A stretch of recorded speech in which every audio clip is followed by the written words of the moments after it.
Good afternoon, ladies and gentlemen. Welcome to the Iridium for Meet the Artist Silk Road 2003 at the Iridium Jazz Club, and welcome.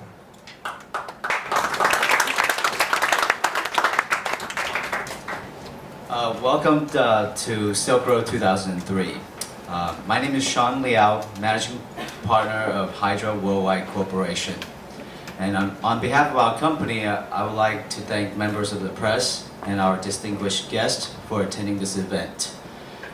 Without further delay, please allow me to introduce Mr. Jack Mazzano, President of China Institute. Thanks. Good afternoon.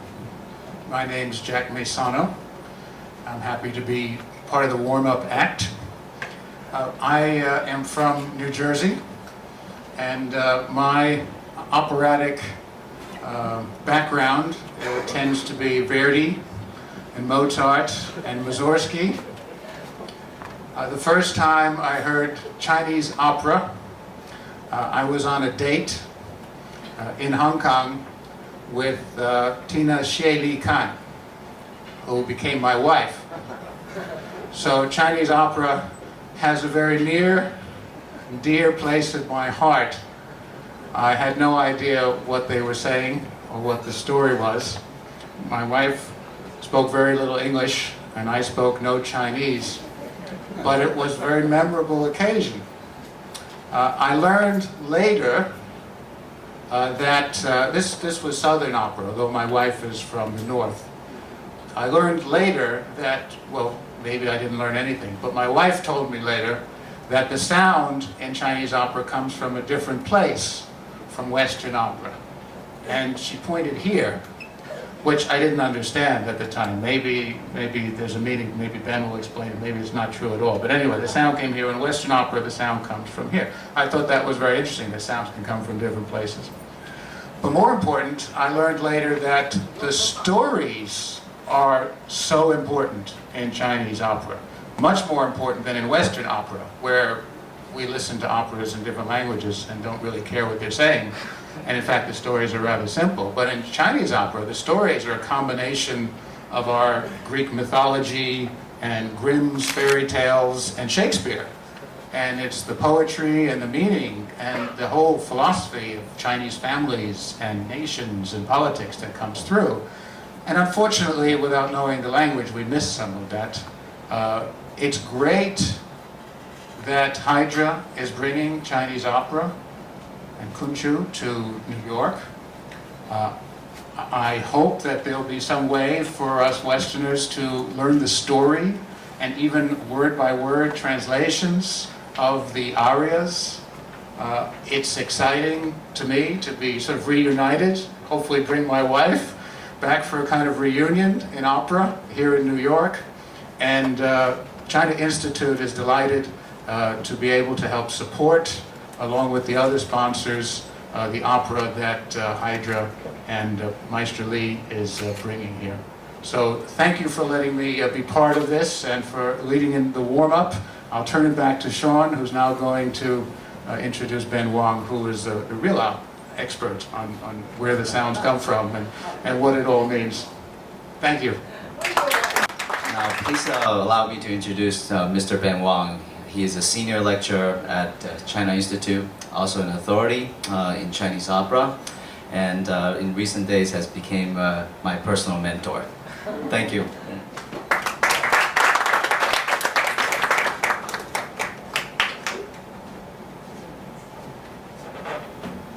I know that everybody is so eager to meet the star, so I'll make it very short. Yet I'm supposed to be here to talk about, to introduce to you the what classical Chinese theater is all about. So I will make it short. Combining singing, dancing, and acting, Peking opera, Beijing opera, and kunchu, and Beijing opera and its parental force kunchu have been the predominant Chinese theatrical genres for the past 5 centuries and remain the representative theaters of China today. In the Silk Road 2003 upcoming production of 3 classical Chinese operas, all three of them are Beijing operas adapted from Kunqu. In these two theaters, a vertical violin is the main accompaniment to singing in Beijing opera, whereas a flute in Kunqu. As for singing, existing tunes are used in both theaters, and all singing is in falsetto. Almost every word of the lyrics must be sung, acted, and danced out. Several other wind and string instruments are added to enhance the beauty of the sounds. The percussion instruments are essential as they set the pace, create drama, and punctuate motions and emotions on stage. So a lot of Western audiences and even Chinese audience, members of the audience, would complain about the percussion instruments being so loud over the years. In my lifetime, I've heard so many complaints. Then I always explain to them, I said, because they're here to punctuate emotions. So when some disaster strikes, you must hear the gong or the drum going gong like that. Because when you hear a tragic news reported to you, you can't just say, oh, really? So you have to say, oh my God. And with that, you hear a big gong and drum gong like that. So that's what I meant by percussion instruments are here to punctuate motions and emotions. Three salient features mark the two theaters. Firstly, no scenery exists, and stage props are reduced to a minimum. Time and distance are no longer restricted, resulting in a dramatic fluidity. Performing against a stark background like this, the actor is a singer, a dancer, concurrently an acrobat, and a mime, 5 in 1, as we are not to forget about acting. And remarkably, the actor is at once the scenery and the props, which explains his gorgeous makeup, resplendent robes, and brilliant headpieces. Any scenery or too many props would only clash with the illusion that this actor is trying to create with his otherworldly voices and larger-than-life movements. Understandably, demands on the actor are tremendous. And let me give you my word that Master Li Bao-Chun, the star of the SilkRoad 2003 production, whom you will meet in a minute, he is the very embodiment of all these performing arts: singing, dancing, acrobatics, mime, and acting. Secondly, with no fourth wall in these theaters, the actor communicates freely and directly with the audience. Consequently, high rapport develops between the actor and audiences as in no other theater. Thirdly and lastly, a circular motion, abstract or real, you'll see the actors always move their bodies or hand like this, and their eyes too. A circular motion, abstract or real, must be performed out by all members on stage.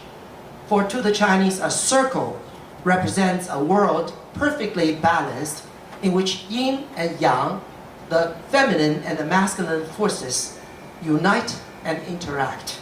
Only through a union of these two forces can harmony and beauty be generated. With these extraordinary outer features, Beijing opera and the Kunqu reach the high artistic realm in which everyday speeches are elevated to lyrical heights, ordinary movements elevated to exquisite or acrobatic dances, and raw emotions elevated to high drama. What the two theaters possess in common is an inner spirit of magical illusionism. Yes, I call it the magical illusionism, the same central theme that Tennessee Williams championed with Streetcar, in which his Blanche Dubois exclaims, I don't want realism. I want magic. I don't tell the truth. I tell what ought to be truth. Because truth is beauty, and beauty truth. So says Keats. So you see, ladies and gentlemen of the media, in classical Chinese theater, as reflected in the art of Beijing opera and Kunqu, the West is come to meet the East. Thank you very much. Now, since I'm the one who's here blabbing about the beauty of this theater, I think it's only appropriate that I'm the one to introduce the star of this afternoon. So actually, I fought for this position. I said to Sean, I said, I am going to introduce him. Because I'm more of a hand, you know?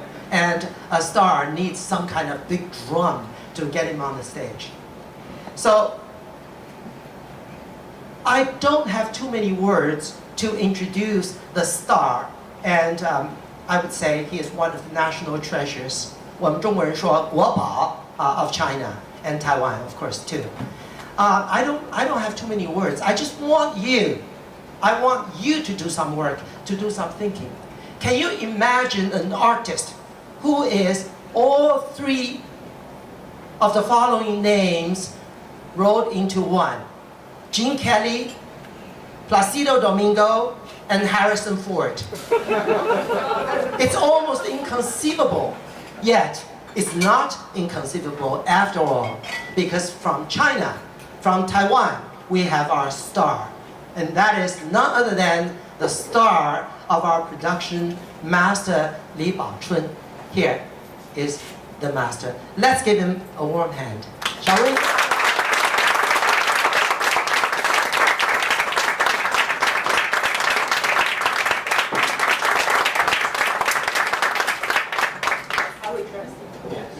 Because of my poor English, so I need to translate. No, his English is not poor, just that he has something else to do. So like, I still. 先感谢大家对我们这次演出的支持。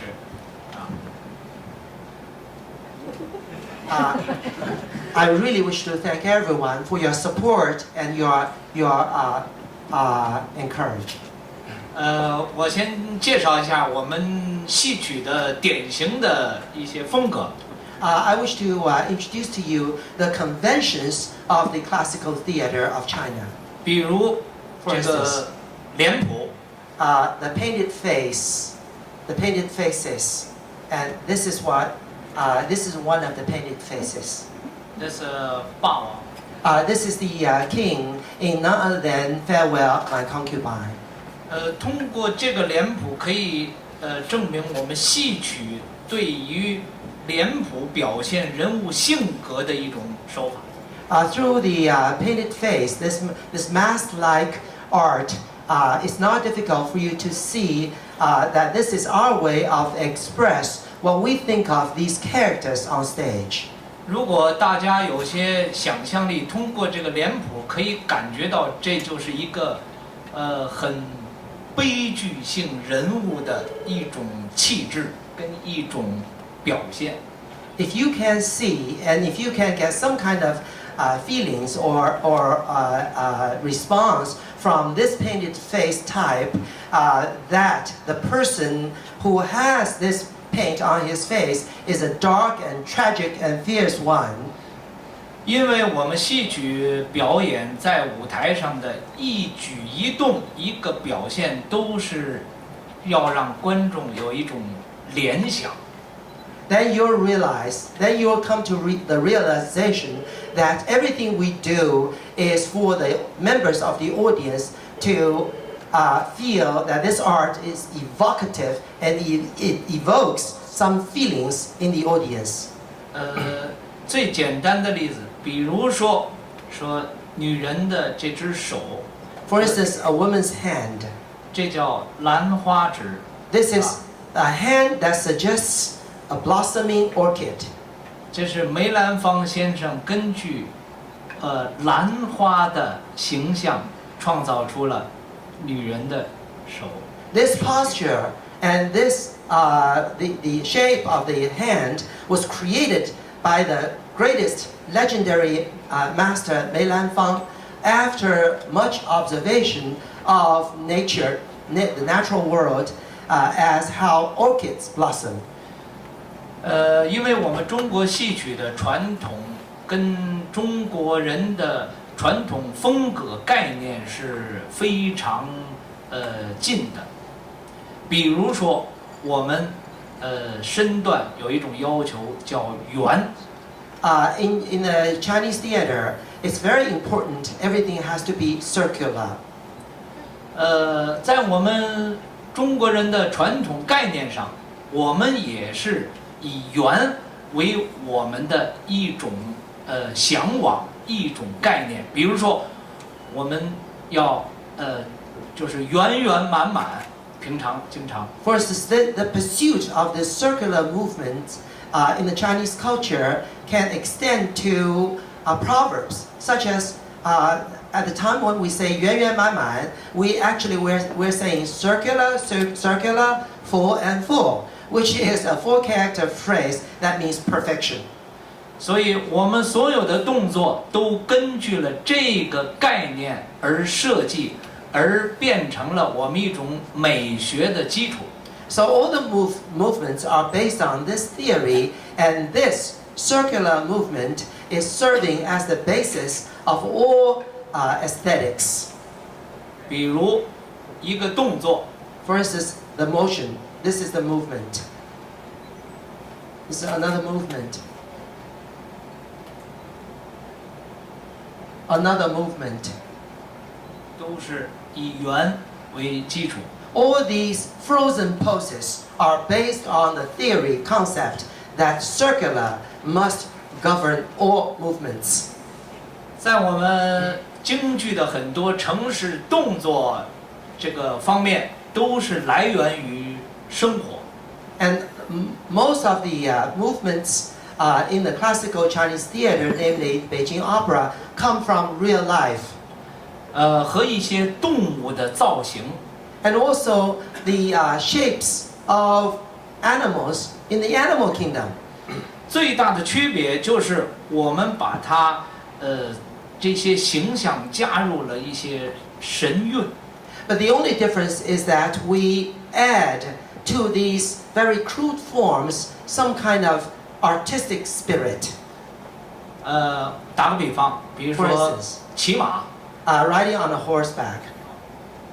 我在骑马之前， Before I get on the horse, 这 this is what I do. 这只脚 My leg, this leg, 呀， starts to lift, 这只 lift, 脚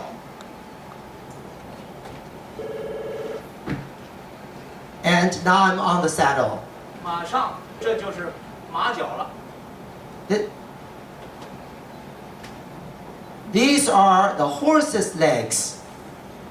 就是一个变化，从人的腿变成了马的腿。 In a split second, my legs can turn from human legs into the horse's legs.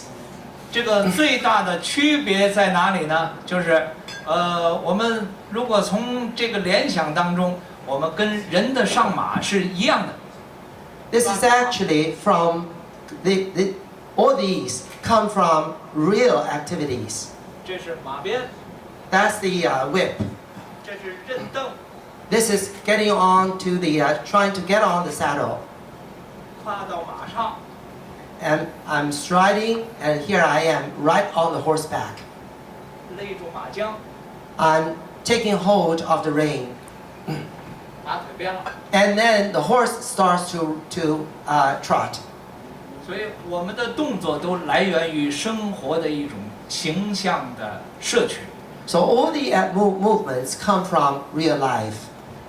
这个叫金鸡独立， This is called a golden rooster on its one leg. 这叫大鹏展翅， This is a falcon stretching its wings. 都来源于动物的形象。 These are all based on shapes from the animal kingdom. 所以我们在这个跟一些舞蹈的变化，舞蹈的不同点就是我们所有的动都有内容。 So the difference between the movements in Peking opera and the classical Chinese theater and Western dances is that our movements are all based on some reality, real movements. 打个比方， For instance, 比如说歌星在唱歌的动作， a rock star, when a rock star is singing, 哎， the person goes like this. 他并没有内容， There is no content. 他就是通过这个动作来增强他的They do this. They through doing these things, the rock stars they emote. 气氛。 It's just to add to the atmosphere. 但是我们这个动作绝对是有内容的。 But there is great substance and content to our movements. 如果单从这个动作来讲，我们一样的动作，但是我们表现出来就有不同的味道。 So strictly speaking, when we perform these movements, there are something else, some other flavors added to our movements. 比如说，我们 For instance, 也是动， also we move the same. 我们就形容这是一个鸟， This is a bird. 哎，它有它的一种形象跟内涵的一种结合。 The bird has its own, the movement shows that the bird's inner force and its outer force are united into one. 我们表演的猴子， This is a monkey. 大家注意，猴子呢，那个我们抓住了猴子的一种特点，猴子的眼睛很像猫。 We try to capture the essence of the facial expressions, essence of the facial expressions of a monkey, and the way they stare is very much like those of a cat. 它的眼睛有一种很集中、很凶的一种眼神。 His eyes are focused and fierce. 这就是我们抓住了它的一个特点。 This is how we capture its characteristic. 但是我们的动作一定是要比猴子要漂亮很多。 But our movements must be much better looking than those of a monkey. 因为我们的概念是，不是人在学猴， The conception is not that we are emulating what the monkeys are doing. 是猴在学人。 It is that the monkey is emulating us. 比如说，真正的猴子，它虽然非常灵活，但是它是松懈的，它完全没有一种美学在它的身上。 Because they have no sense of aesthetics in them while they move. This is a real monkey. 我们戏曲的猴 But 子， in the theater, there's some tension, there's beauty. 我们抓住了猴子的特点，比 We 如说， capture their essence, the scratching movement. 猴子是一种这个在创造猴子这抓住它一些什么特点？比如说它痒了，猴子没有 When he is itchy, 没有这么抓 he doesn't scratch like this. 呀，它往上抓。 He scratches the other way around, quite unlike how a human being would scratch. 猴子又是拿东西，它绝不会是 When they grab things, they don't grab like that. They grab like this. 哎，所以我们抓住了一些这个猴子也好，动物的一些特点，加入了我们艺术的包装。 So we capture the basic spirits and the shapes of what these animals do, yet we imbue into these movements with art and beauty. 这就是我们戏曲的一种所谓迷人的地方。 This is what's so fascinating and charming about our theater. 所以我们在我们戏曲表演上，有原型，也就是鸟。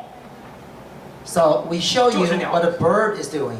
哎，猴 This is a monkey. 就是猴，人 This is a human being. 就是人。 This is a warrior. 所以我们有我们的原型，但是又有我们的艺术，用艺术的一种美的包装。 We keep the original shapes and frames, yet we imbue them with art and beauty. 我们戏曲有一句话叫“装龙像龙，装虎像虎”。 There's a saying we say, if you try to portray a dragon, be like a dragon. If you want to portray a tiger, if you try to portray a tiger, be like a tiger. 当然，刚才正像这个王先生所讲，我们戏曲的这个魅力的表现就是一种夸张写意。 As Ben Wang just pointed out incorrectly, that that theater is none but exaggeration and to the capturing of the essence. 比如说我们这个笑， For instance, when we laugh, 我们有好多种的笑。 there are all different kinds of ways to smile. 比如说，我们就是开心的笑， I'm happy, genuinely delighted. This is the way it goes. 一般笑， Regular. 这叫冷笑。 This is in Chinese. It's called cold smile, which means smile of sarcasm. 这叫阴笑。 This is smile of insidiousness. 啊，哈哈，哈哈，假笑。 And this is false smile, not from the bottom of your heart. 还有狂笑。 And also,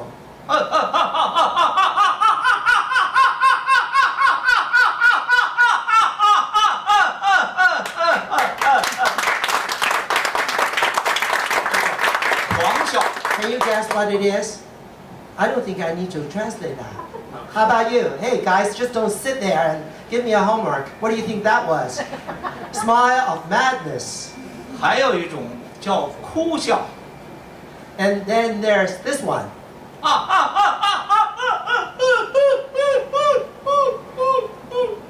这就 Laughing through tears. 乐极生悲的一种表现。 I'm so happy that I realize it's not so happy at all. 所以，这是打比方，我们就是一个笑要有很多种的表现。 So there are so many different ways to express one smile. 所以我们在戏曲的这个表现当中呢，我们就把所有生活当中所有的表现都用我们的戏曲给包装了，喜怒悲哀乐都是我们一种表演的程式手段。 So we manifest all these different emotions and feelings in us through these conventions. 这是最基本简单的一种介绍。 This is a very brief and very simple, very crude introduction to our theater. 我们这个戏曲训练方面啊，像我刚才所说的，我们要好像表现的一种就跟气功一样的调试呼吸，包括比如说大家都了解太极。 In training to be a great actor in this theater, we are very much into this qigong, meaning the cultivation of the inner force. 这个太极也同样需要一种气的调节。 Tai Chi requires a lot of cultivation of the inner force, of breathing system. 我们戏曲动作同样需要， And in the theater, classical theater, there's no exception. 但是唯一不同的 The 是， only difference is 我们有神气在内。 we have our spirit and our energy in it. 同样一个动作，大家会有不同的感觉。 The same act, we may be performing a similar activity, but we feel differently about it. 我做一个示范， Let me demonstrate. 比如说 For instance, 太极， in Tai Chi, this is Tai Chi.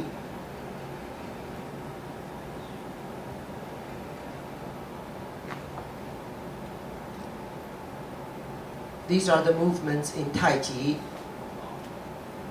它是气的调剂， To cultivate your inner force. 它要求沉稳， it requires steadiness and it requires some kind of calm. 那好，我再表现一下我们戏曲的动作跟它有什 Now, 么 let me demonstrate how in theater it's different.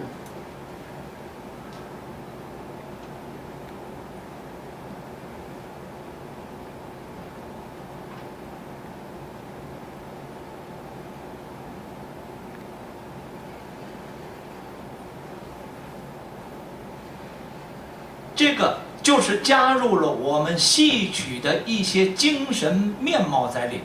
This is the spirit of theater added into Tai Chi. 所以呢，我们虽然都是属于要求气的运用，但是有不同的内涵在里面。 Even though the basic conception may be the same, but actually they seem very different. 所以，我们的感觉，什么是艺术？艺术就是一种内涵的一种表现。 So what is art? We feel that art is a manifestation of some kind of inner spirit. 好，我今天简单的介绍一下我们戏曲的一些特点。 So today I will demonstrate to you some characteristics of our theater. 好，谢谢大家。 Thank you very much. Thank you. Thank you. Any other questions? Anybody? No? You're not very inquisitive, are you? Bruce. I think naturally there'd be a great deal of interest within the Asian community to see this production, but I assume you want to reach an audience beyond the Asian community? Or... Absolutely. Yeah. Absolutely. This is our main goal. Would there be possibilities for audience members to perhaps meet the master before or after the performance? The demonstration just did is so intriguing, I would think that that would be a strong marketing point, non-Asian. Yes. Well, in preparation for the SilkRoad 2003 project, on September 3rd, we will be hosting a Chinese opera lecture offered by Mr. Ben Wang at the China Institute. And on September 4th, the day before the performance, there will be another Chinese opera demonstration. This time will be conducted by Mr. Lee at Columbia University. And on the last evening of the performance, which is September 6th, there will be a VIP reception immediately following the performance. Well, since no one have any questions, but I do have one. Mr. Ben Wang, can you explain to the audience a little bit about Mr. Lee's background in terms of his heritage, please? Yes, all I said was Gene Kelly and Harrison Ford, right? Yeah. Listen, well, you read the Master Lee, but I should be very happy to say it. In fact, when I was little, and of course there's long before you were born, and Master Lee's father and his mother, he is from a legendary Peking opera family. And his father, I would say, was one of the legend of legends. And really, anyone who was an aficionado of Peking opera would have to hear the name. It is as if an opera singer has never heard of Maria Callas, or Pavarotti, or Violin, If you say, who is Violin? These days, it's so sad. Who's Violin? But if you're a real music lover, opera lover, you know who Violin was. He was great. Or Tabati. And, so his father was truly one of the greatest. And he regularly performed with likes of Mei Lanfang. And also, later on, I believe he formed his own troupe. And they visited Paris. And it created a major sensation in Europe. And so this is the family background that he came from. And from the time when Master Li Bao-Chun here, when he was very little, he started to train. So you can just imagine theater, the classical Chinese theater is, as I just said, he is the embodiment of all these performing arts. So all these arts, as you can see, he didn't even serve you a salad. He just give you a crumb of a bread for you to taste. You want the whole feast, go to Lincoln Center. You'll see, he's breathtaking. all these art forms are inside his body. It flows in his blood. And also, I truly believe in such thing as genes. So when I saw him a few years back in New York, when he first came here, he took my breath away. And for someone who's, I shouldn't call myself, I'm a great aficionado and a little jaded in these matters. And plus, I'm a Virgo. I'm very critical. So I'm not easily impressed. So when I saw him, I said, wow, we have a star here. We're talking about a major star. It's like HYDRA, you know, from, you know, the replacement of Pavarotti. Yes? Hello? Hello, are you there? Come on, respond a little bit. You know, I'm a teacher, so I like to have my students say, yeah, you know. HYDRA was the one who replaced Pavarotti last year. He was a sensation. And so it was like hearing HYDRA the first time. I said, wow, we have a major star here. So need I say more? So what else can I say except whatever I say will not do justice. It's not the same as seeing him in real life on stage. And that I strongly implore you to do. Sean, is that okay? Yes. Okay. Very good. Very, very good. Well, if no one have any questions, then let's give another applause. Let's give another thank you to Mr. Lee and Mr. Wong. With great honor and pleasure that I introduce Professor C.T. Xia of Columbia University, a living legend and authority in Chinese literature. And a national treasure.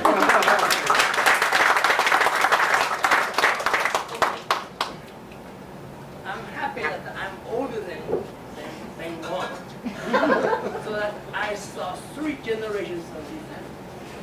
Whereas he has saw only his father, I saw his grandfather. Now, the thing is that one thing I know, when Ben said there's Gene Kelly, says Harrison Ford, but Grace Kelly is not related to Gene Kelly. In Chinese opera, Grace Kelly and Gene Kelly not married, they are same part of the family. And Harrison Ford will be kinsman to John Ford, you know, type of thing. So in American family, only one family which has this kind of remote resemblance to Chinese discipline in acting. Barrymore family. You have John Barrymore. Barrymore's father was very famous too, but then John Barrymore, Lion Barrymore, Ethel Barrymore. Now today we have a Drew Barrymore. Somehow related, it's a teenage type of thing. So one thing you know that is the Chinese is a family pride business, just like Chinese. So when a beautiful son is born, poor thing doesn't have Walt Disney pampering. The father treats him as a future star. So his life is rigorous from child on because his body is nimble and he can sing. That's the idea. Okay? So I'm 82. Okay, when I was very young, I was born in Pudong, the newest part of Shanghai. You know, but I was there when Pudong was backward place, very stupid. But his grandfather was then the Shanghai star of the Peking opera of the Chinese variety, of the Shanghai variety. It's different from Peking variety. And he's doing a show called the Tabby Cat changed into a prince or vice versa. So that it's a series. It's like a American TV series type thing. Goes on and on. After a few months, another sequel come along. It's Li Mao Huan Taizi. The star is the Lord Bao. The blackface, you have some, I don't know, a judge who kills people at the waist, so that it's very painful. If Mao Zedong would have faced the idea of the waist treatment, okay? And I was a 3-year-old or 4, you know, and my father working in Pudong would take the boat to the Bund and go there to the Smart or whatever, you know. So I saw his grandfather. I didn't see much anyway, but it was fun to see at that time, the Chinese opera of this type staging spectacles the extra scenes like what you see in the stupid thing that on Broadway, the madman holding love, what's that the face? What's the thing that love song? That's the crazy guy was coming down from the air. This kind of thing. This kind of thing we had. And this was I very young. And then I was a literature man. I specialized in Western literature. By the time after Pearl Harbor, the Hollywood product is no longer available in Shanghai. At that time, in the 40s, that was the golden decade of his father, Li Bao-Chun. And I came around time, I graduated 42, and after that, the Hollywood stars were not available. I turned my attention to his father as a male actor and Tong Zhiling, then two biggest stars. She died recently. Tong Zhiling is the precocious female, is the woman, the Italian, the Greek woman, what is her name? Yeah, she was that. Here. The thing, again, one thing I don't want to say is that the Chinese acting of the male type has many types. His grandfather was Shanghai. So one of the plays that when the grandson came here, he performed on stage is Da Jianzhuan, hit your head with a golden brick. That I think is his grandfather's show. I never saw his son, father. It's not been seen for many years, but he did it because his idea is lie down straight and without, it's very hurtful. So I wouldn't like this play to do it. And then, Li Bao-Chun came on the 1940s, became a big star. And his father sent him to Peking to study with the number one male actor, Yu Shuyan. Okay. Meanwhile, of course, his family trained him as an acrobatic actor. So he was the first star who combines Harrison Ford and some actor. That's just, he knows how to do things. One thing about Li Bao-Chun, I'm praising him because I love him so much. Most people comes on the last stage, plays one show. I'm a 老生, I sang 四郎太模, fourth son come to this one, or 空城计. But your father, and nobody ever hates him for that. He would play the last but more, he would play 空城计, the stratagem of the empty city. Before. Then he has the female star plays the next one. Then the last one will be Li Bao-Chun again, playing Sai Chako, the guys fighting in an inn. And this is the most innovative show he didn't mention in this thing. His father and his playmate, Yu Shenzhang, Yi family, they play the idea of Muhe, Their style is that actually they're blind, they try to kill each other. And they're fighting in the dark. And the thing is that the father and his father and this made it a sensation in Shanghai. Whenever this is played, everybody went. And after now, everyone knows this. And his father was also good as a 老生 playing in the parts of Yu Shuyan.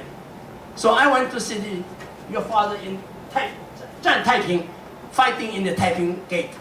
And this show was very rarely seen, but nobody was able to play it. When your father came in, I sat in the first row to see, and I bring my book along, because he had no way to know you see. So I see how he played. So I really love your father, as you know. I love you too, but I was now so old. And one thing again, I want to say this. The Chinese families, the Malay Fang as a family, the Mei family, lots of Mays. Tan Shenpei, Tan family. This is the Li family. Li family is impressive. They came from Shanghai, but eventually conquered Peking too. And the Li family trick is very simple to sing. The first was L-I, Li. Last word is Chen, spring. Spring, no, it's Chen, C-H-U-N, Chen. In the middle, it feels a word. And his grandfather is called Cashier Spring, Li Guichen. And his father is called Li Bao-Chun, if it's younger, junior spring or young spring, youthful spring. And he will be even more junior, but no. He becomes a precious spring, Bao-Chun, treasure spring. That's right. And he's another branch. His uncle, I met them all, and I see them all. Li Wancheng, 10,000 spring. Okay? And he was very good, but he didn't have the star power. So when he was on stage in Shanghai, he would play complete acts of Guangong, or complete acts of Wusong. So whole afternoon you have this black guy, Wusong, playing all the way through. That's to compete with your father. And then luckily I saw his son at Columbia. Columbia is really a patron of theater of arts. Once upon a time, before you were him, his one Li Xiaocheng came. He was a very healthy man, big guy. And lo and behold, afterwards he died. I was so sad to see him die. So now we have this Li Bao-Chun treasured for America, for China, and for everybody. And this idea of this family tradition is so important. Now, even he cannot continue now, because every son of his will want to be computer scientist, computer science become Microsoft guy. And that's the trouble. Microsoft kills everything. You want to be soft and quiet, soft and micro, and he has to be hard and strong. But Microsoft, what every man is micro and soft. So, we have to